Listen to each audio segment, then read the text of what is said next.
ഗാസയിലെ ഹമാസ് ഭീകരരുടെ 40 കേന്ദ്രങ്ങളിലും ഹമാസ് കമാൻഡ് ആൻഡ് കൺട്രോൾ സെന്ററുകളിലും വ്യോമാക്രമണം നടത്തിയതായി ഇസ്രായേൽ പ്രതിരോധ സേനയായ IDF അറിയിച്ചു. മിലിറ്ററി ഇന്റലിജൻസ് ഡയറക്ടറേറ്റും ഷിൻബത്ത് സുരക്ഷാ ഏജൻസിയും നൽകിയ രഹസ്യ വിവരത്തെ തുടർന്നാണ് ഇസ്രായേൽ വ്യോമാക്രമണം നടത്തിയത്. മിലിറ്ററി ഇന്റലിജൻസ് ഡയറക്ടറേറ്റും ഷിൻബറ്റ് സുരക്ഷാ ഏജൻസിയും നൽകിയ രഹസ്യ വിവരത്തെ തുടർന്ന് IDF സത്തേൺ കമാൻഡുമായി സംയുക്ത ഓപ്പറേഷനിലാണ് ഇസ്രായേലി വ്യോമസേന ആക്രമണം നടത്തിയത്.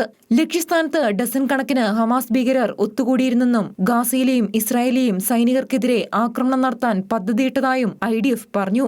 ഇസ്രായേൽ സൈനികർക്കും പൗരന്മാർക്കുമെതിരെ ഭീകരാക്രമണങ്ങൾ ആസൂത്രണം ചെയ്യുകയും നടപ്പാക്കുകയും ചെയ്ത ഡസൻ കണക്കിന് ഭീകരർ ഈ പ്രദേശങ്ങൾക്കുള്ളിൽ നിന്നാണ് പ്രവർത്തിച്ചത്. ആക്രമണം നടത്തിയ ചില തീവ്രവാദ ലക്ഷ്യങ്ങൾ മുമ്പ് സ്കൂളുകളായി പ്രവർത്തിച്ചിരുന്ന പ്രദേശങ്ങളിൽ സ്ഥാപിച്ചതാണ്.